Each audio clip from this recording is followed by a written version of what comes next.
isaa biizinasii shoon keenya guyyaarraa eegalee jira.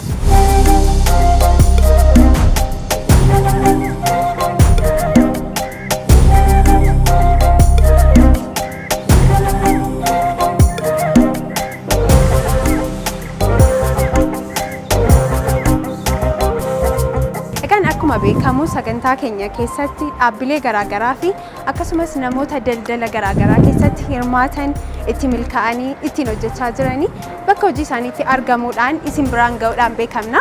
Har'as immoo egaa dubartii cimtuu hojii daldala nyaataa keessatti argamtudha kan isin barsiisnu. Egaa turtii bareedaa ishee waliin goona nu faana tura.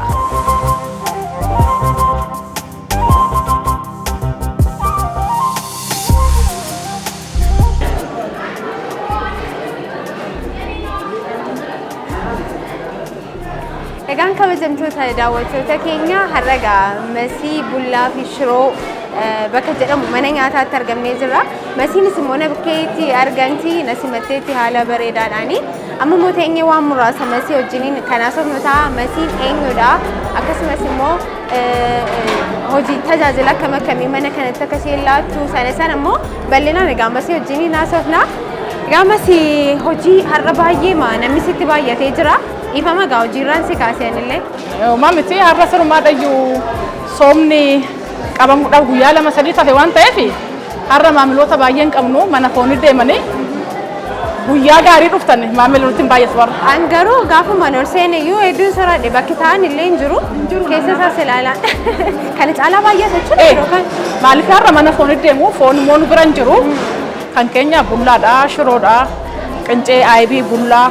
Aybii buuphaa akkas kan hojjennu kanaaf sooma qabuudhaaf namni har'a mana foonitti kan deemu. Egaa baay'ee isaa yeroo inni ol seenu ilaalaan ture namoonni nyaata garaagaraadha kan isaan fayyadamanii keessattuu immoo akkuma maqaa keerraa dubbisee ol galee bullaa jedhu namoonni bullaa kana fayyadaman baay'eedha. Mana kanatti nyaata addaati jedhee mayyaadha. Salaan beekamtan as fakkaata. Kanaan beekamna. Masiin gaa jalqabaa gara hojii kanaatti toon seeniin dura hojiin ishee kanuma ture moo daldala kan biraa keessa turte moo hojii kan biraadha kan inni hojjechaa turte? Ani waggaa dheeraadhaa fi hojii biraatirra kanaan ture gara hojii 3-4 hojjedheera. Jalqabaa fi digiriin koo isa duraa mana leenjii barsiisota Jimmaarraa kanan eebbisame. Isaan daayireektarii yuunit liidaranis barsiisuudhaas elementaridha haga iskuul irratti hojjedhee jira. Barsiistuu yeroo afaan Oromiffaa jalqabaaf barumsi kennamuu jalqabu yeroo duraatiif irratti hirmaannetoo waggaa 4 fi afaan Oromiffaa Arsii keessatti waggaa 4 gadabaa saasaa bakka jedhamu beektaa ta'e waggaa 4 haayiskuul irra hojjedhee jira. Itti aaneetoo immoo Finfinneetti immoo afaan irratti kanan hojjedheen afaan eebbisame waan ta'eef gara waggaa walumaan galatti waggaa 15-16 hojjedheera. Itti aaneetoo barsiisummaarran immoo shamarraniif dargaggootarra hojjedheera. Isaan itti aaneetoo immoo biizines maanaajimentiidha digiriin kiyya lamaffaa. Isaan ergan eebbisame booda immoo NGO irra hojjechaa ture. Isarraan kaa garanaa. Hojii hedduu hojjettee turte gara daldala nyaataa kanatti bifa kamiin kanatti seentee jalqabu? Sababni isaa xiiqii ture akkaataan itti hojii koo gadhiise eeyyama guyyaa tokkocha eeyyama argattudhani ani immoo dirqama guyyaa sanaafuu qaba ture eeyyama argachuun qaba ture. Yeroo qacaramtee turte sanatti NGO irraa kan gadhiise jechuudha. Siin eeyyamamoo naan ani dhufuu hin danda'u jedhee gonkumaayyuu siin eeyyamamoo naan ani gonkumaayyuu dhufuu hin danda'u jedhee hojii koo adda kutee sababa isaatiin jechuudha. Lammafumaayyuu qaxarameetuma hojjedhee waggaa 2-6 mana taa'e hojii malee jechuudha. Mana xiqqoodha kanan jalqabe baay'ee 2 kan taatu keessa jechuudha. Achi keessa waggaan hojjedhu baruu didee nan hojjedhaa namni nufu gara waggaa tokko mana kiraa mana saniitillee kaffaluu hin dandeenye. Namni maal barbaada qulqullina nan hojjedhaa namni baruu qabaadha. Akkasuma waggaa tokko booda hojjettuu 2-3-4 oduman jedhu gara biraanchii 3 gooneerra. masi anis akkana argitu sagaleen kolleejii jirameera qofaan xinnoo naqabeera. Sagaleen kee sirrii miti. Bullaan kee kun akkam utaaloof hin ta'a? Baay'ee. Utaalloodhaaf hin ta'a baay'ee. Maaf siyaa hojjedhu. Natti tola. Inni hojjetta jechuun bakka kanatti? Nan hojjedha. Ani kan mi'a dhiqu hoo deeme nan dhiqaa, kan biddeen tolchoo deeme nan tolchaa, kan waxii hojjetu. Bakkuma kamiyyuu bakka bu'ee hojjechuu nan danda'a. Rakkina hin qabu. Rakkina hojii hin qabu. Kanaaf siyaa hojjedhu.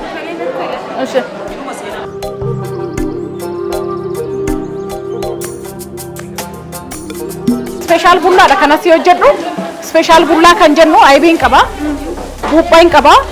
Buuphaan keenya kalariidhaan buuphaa kan faranjii keelloo goone osoo hin taane isuma originaal kan Habashaati kun buuphaa Habashaa jechuudha. Amma buuphaa xabbasuma asirratti. Ani buuphaa kana si hojjedha. Hojjettaa isaa hojjedha. Ani bullaan hojjedha. Naqarratti.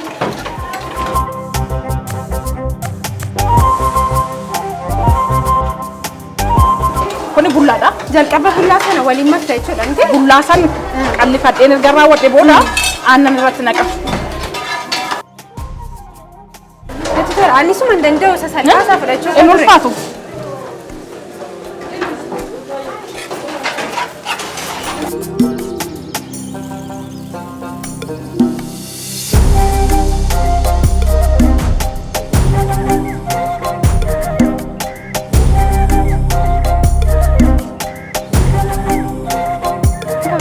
daawwattoota keenya egaa nyaati anaa fi masiin hojjennee kan nama lama oliidha. Oromoon immoo egaa gurmuudhaan baay'atee yoo nyaatedha kan inni jaallatu. Aadaa keenyas waan ta'eef akkas nama dabalannee amma egaa nyaata kana dhandhamuuf jenna. Nu faana tura isinitti himna dhandhama isaasi.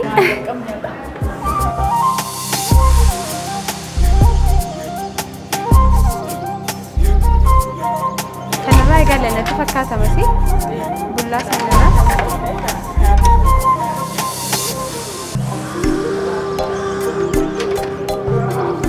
Ajaa'ibaa qaba. Sirriitti dhandhamii adda baay'ee. Keessi sammuu keessattuu ani immoo xiqqoo waan hin hojjedhee fi kan konatti fakkaatu kan yeroo kaan irraa adda hin taanedha namisa. Abidda ishiidha waan ta'eef baay'ee adda ta'e kan jiru. Special bullaa jedhama. Aannan hin qaba. Hanqaaquu hin qaba. Ayibaan qaba. Akkuma duratti hin jedhee namoonni hadhaan nyaannillee yoo jiraate aannan hojjetama waan ta'eef duwwuma isaatii nyaatamuu hin danda'amu. Hadhaan illee iddootti hin dabalame jechuudha. Duwwaa isaa akkasumatti nyaatamuu hin danda'amu. Egaa akkuma ilaallu nyaati masii hedduu nama dhandhamni isaallee ajaa'ibadha. Isin immoo yeroo ilaalu maamila mana kanaatiin natti fakkaatu. Mee ati yeroo hammamii fi mana kanatti erga fayyadamuu jalqabdee? Galatoomaa jenna. Galatoomaa maamila mana masii kanaati. Nyaata gosa adda addaa jira. Keessattuu nyaata aadaa Oromoo hedduutu jira jechuudha. Kan badee jennu baay'ee kan uummata keenya keessatti kan dur abbootiin keenya gochaa turan asittiin arganna jechuudha. Argamni isaa asuma Meeksikoo naannoo Sangaataadha. Garbii jedhama eriyaan kun dura Oromoon garbii jedhee waamama. Mungkin Sangaata menjadi yang apa? Nah nyanyi masih nyata bayi namanya nyata nyata bayi dan misalnya tunda nyata hidup itu jelas juga karena kena biasa akhirnya anda biar berarti jadi sama kita tuh gaji barang sedang apa jera atau kamu janji radu baru sini jera kota bagaimana kerja yang Aiyee galatooma nyaata malee gara keetiin dhufa nyaata masii keessaa immoo maaltu sitti tola isa kam jaallatta? Egaa walumaa galatti nuti nyaata mana masii kan filannu hin qabnu keessa. Isaayyuu bareedaadha. Dhandhama gaarii qaba. Aadaa irratti hundaa'ee kan hojjetamedha. Garuu walii galatti masiin gaafa hojjettu waan bareedaadha. Waan qulqulluudha. Namnis nyaatee kan itti milkaa'ee yookaan itti gammadee deemudha malee kan jibbumni. Ani masii eega isheen jalqabdee naannoo waggaa 10 ta'a. Maamila ishee eegan ta'ee waggaa dheeraadhaafidha. Ganamallee cireen koo asidha. Guyyaa laaqanni koo asidha. Walumaa galatti mana masiidhaanii waggaa dheeraadhaaf midhaan qulqulluu waan nama mijatu waan nama simatu kan nyaattee itti gammaddu mana keetti kan qophaa'u malee waan gatiidhaan bittee yookaan qarshiidhaan bittee argattu mini. Kanaafuu nyaanni masii iddoon laatuun filatamaadha. Galatoomii waggaa dheeraadha kan hojjetu ture. Egaa akkatiin akkaasteetti waggaa hamma kana jechuun egaa nyaati masii akkasii mijatedha kan inni mul'isu. Namni maaliif bakka tokko nyaannee yoo nutti hin tolle boor deebinee illee dhannumteere. Waggaa hamma kana jechuun immoo waggaa dheeraadha waggaa 10 jechuun jalqabbii maakaastanii waan waliin jirtanidha. Egaa nunis kana booddee masii maamila kee ta'uu fi tufuufna jedhee mayyaadha nunis. Gamasi amma nyaannee dhunneerraa baay'annee quufneerraa erga nyaannee immoo namni waan ho'aa barbaadamtiire. Buna bareedaa qabna. Buna standaardii ekspoortii bunichi buna gosa 3 kan qabnu kan jabanaa hin qabna kan istiimii hin qabna kan maashinaati illee hin qabna gosa 3. Kun agarsiisa bunaadha kan inni fakkaatu baay'inni siinii kana nama hangana baay'eetu isaan tokkotti dhufee dhugamu akkamii. Kun saampilumaaf kan taa'u malee kan itti dhugamu immoo baay'ee jira gara siinii 500 jira kun asumarra kan taa'u. Gosa 3 kan jabanarra immoo istiiminirra furdata kan istiiminirra immoo kan maashinaa haalli furdina isaa gosa 3 jechuudha. Bifuma fedhii namaatiin jira jechuudha. Namni kanuma barbaade bakka kana dhufee isa fedhii isaa ta'e filachuu danda'a jechuudha. Bakka kanatti kaa'ama moo bakka kanatti bakka biraatti kana kaawwamu asitti daaknee fi asumatti kan danfisnu jechuudha. Buna qofaadha moo wanti ho'aa kan biraallee jira? Jira gosa shayiniin jira, speeshaal shayiniin jira. Wantoonni hundumtuuyyuu gosa dhugaatii ho'aa kan ta'e hundumaadhayyuu hin qabna gara gosa 25 akkas kan ta'u jira. Maasiinii kaaffee fi mana nyaataa wal cinatti dhaqan isheen qabde jechuudha. Hedduu namatti tola.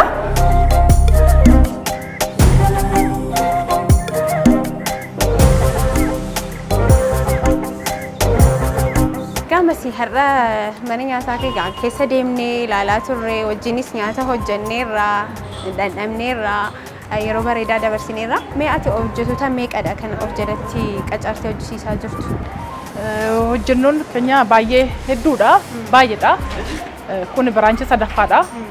Inni lammaffaan immoo kana duuba bilookii tokko jala kan jiru. Inni duraa Lidataadha. Amma walumaan ganatti kan mana 3 hojjettoota gara hojjettoota 55ti kan jiran. Haadhi fintalli hin jiru, obboleenyi hin jiru. Kan barame kaa haadha fintalaa miti firaa miti namootni wal beekamuyyuu mana tokko keessatti hin qaxaramu. Maaliif nu balleessan jedhanii waan yaadan. Immoo isaa miti faallaa namoota saniiti kan qabnu namni jaalalaan nama jaalatu wajjin immoo hojjetu haadha fintala ta'uu danda'u obbolaa ta'uu danda'u namoota akkasiiti firootatu nu bira baay'ata. Fira keenya osoo hin taane firootuma hojjettoota jechuudha. Masiin egaa baay'een nama yeroo dubbatu haadha nama baay'eeti jechuu dhaga'een jira. Keessattuu asitti qacartee hojjisiisuurraan dabalataan immoo mana kiraallee fuutee akkati hojjettoota keessa jiraachisaa jirtu odeeffannoon qaba. Namoota meeqaaf mana kiraa fuutee jiraachisaa jirta? Isa jedhu immoo sirraan adda baafadhadheetan. Kooriidar limaataa jedhame kanaaf manneen hedduun manneen qabalee kan akkas akkasii manneen hedduun diggamaati kan jiru kan 2,000, 3,000 haga 5,000 warreen manneen kireeffamaa jiru. Inni immoo diggamu jarreen kun eessa deemuu danda'u shamarran kun eessatti kufuu danda'u miindan isaanii kaffallu 10,000, 15,000 mana kireeffachuu hin danda'anii yoo nuyi hariin immoo goodarratti ba'anii too hojii adda addaa keessa seenuu danda'u rakkina adda addaa keessatti kufuu danda'u biyya arabaatti godaanuu danda'u isa hir'isuudhaaf maal goone mana kireeffanneef gara ijoollee 20 kan ta'aniif kireeffannee sona asumatti akka nu biratti hojjechaatee asumatti nyaatu asumatti hojjetu asuma ciisu gammadaniitiin akka hojii isaanii hojjetan haga danda'amaa ta'een yaalatti jirataa walitti qabaa irraa bittinneessine. Sunigaa mindaa isaanii aladha moo mindaa isaanii irraa? Mindaa isaaniitiin ala. Mindaa isaanii jimaan kan qusatan malee wanti isaan tuqan hin jiru.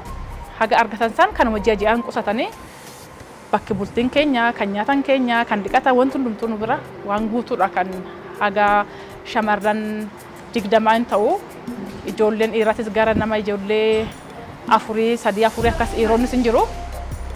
Walitti qabneetoo akkuma haadhatti kunuunsarra.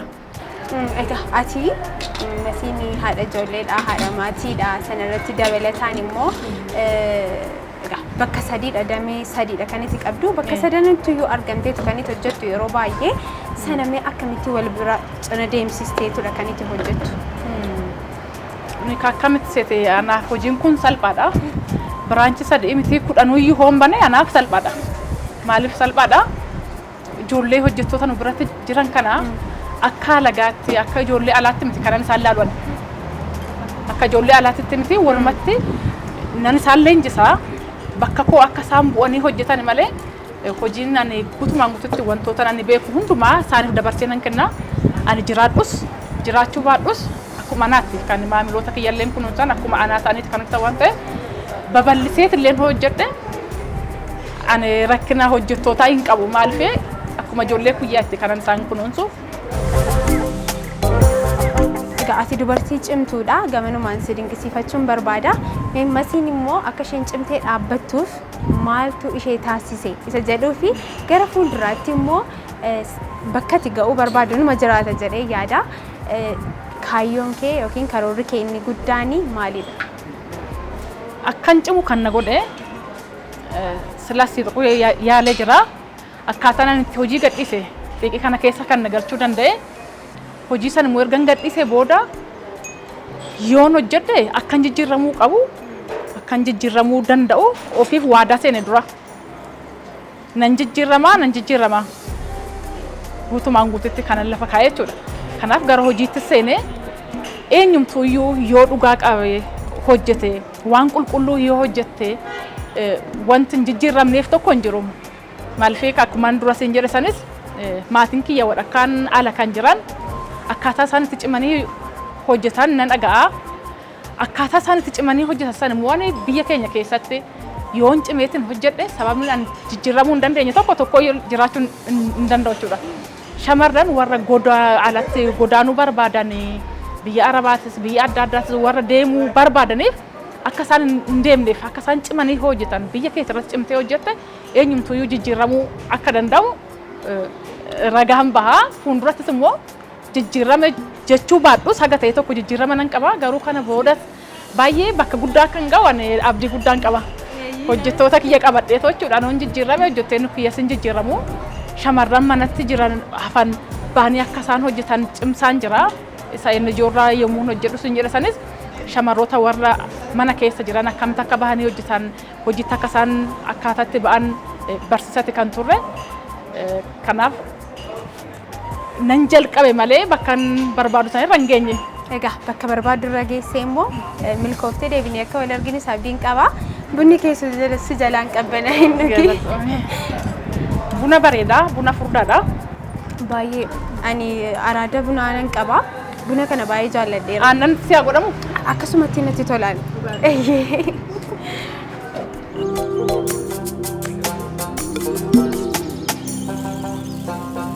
Shamarranii fi haadholii harmoolee akka keetiif immoo dhaamsa dhumaa kan dhaamtu yoo jiraate akkasumas immoo daawwattoota Risaa Biizines Show akka isaan dhufanii bakka kanatti fayyadamaniifis gamanumaan carraan sii kenna dhaamsa kee dhaammadhu. Isinis waan dhuftaniitoo gaaffii adda addaa na gaafattaniif galatooma hin jedha.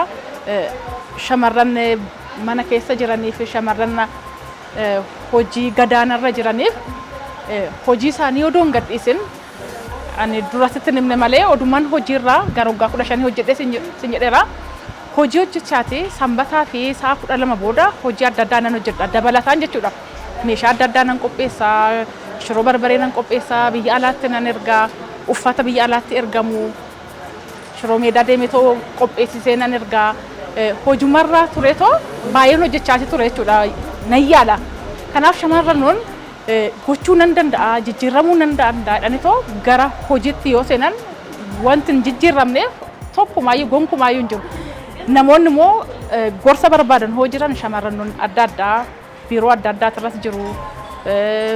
Mana keessas ijoollee guddisaa jiran yoo jiraate gorsa xiqqoo gorsa gabaabaa akkaataan itti milkaa'uu danda'e gorsa kennuuf nan danda'a waan danda'uuf dhufaniitoo nutti makamanii waliin hojjechuu hin dandeenya. Cimsuu nan danda'a, gorsuu nan danda'a. Dhumarratti nyaanni nu hojjennu nyaata qulqulluudha. Biddeena manatti tolchineeti, biddeena harmee keessaniiti kan tolchinu. dhibbaan dhibbatti xaafii qulqulluudha. Nyaanni keenya lama nama sadii fi kan qopheessinu eenyumtiyyuu nu biratti dhufanii akka nyaatan dhaamsa kiyya dabarsa. Eenyumtiyyuu immoo laaqana isaanii hidhatanii dhufanii too teessoodhaa fi tirii kennee fi nyaachuu hin danda'anii fuudhanii galuu hin danda'amu kan jedhus nu bira hin jiru. Akkuma maatiitti nuyi akkuma taargeetiin keenya bu'aa qofa irratti miti. Bu'aan keenya namoota akka namoonni namootaan qabeenya guddaa kan qabu hin jiru. Ani namoota karaa karuma hundaatiin iyyuu namoota baay'een qaban qarshii caalaa isa qabeenyi kiyya isaan kan kanarras gorsa adda addaatti naa kennanitoo akkam bakka kanarra ga'u kan na godhe. Dhumarratti immoo abbaa manaa kiyya kan inni guddaan kanaaf galatooma hin jedha. Atillee Masii galatoomii har'a guyyaa bareedaa waliin dabarsine. Hojii akka kanatu maamilli sitti baay'ate hojiin sitti baay'ate yeroo keerraa waan naalaattee fi galatoomiin siin jedhanis nyaata miidhagaadha kan itti na dhandhamsiiste bunni keessanillee akkuma kana galatoomiin siin jedha. Ulfaadha jiraadha.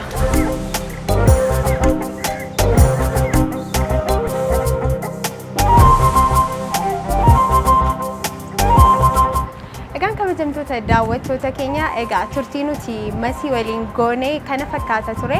Egaa akka jaallattaniif akkasumas immoo Masiirraa muuxannoo ishee fi mudannoo isheerraa illee akka barattan abdii guddaan qaba. Egaa namoonni immoo nyaata madaalawaa barbaadanii Masii bira dhuftanii akka fedhii keessanitti gatii madaalawaadhaan argachuu dandeessu. Egaa torban dhufu immoo sagantaa biraatiin yookiin Risaa Business Show biraatiin immoo haga walitti deebinutti nagaan tura.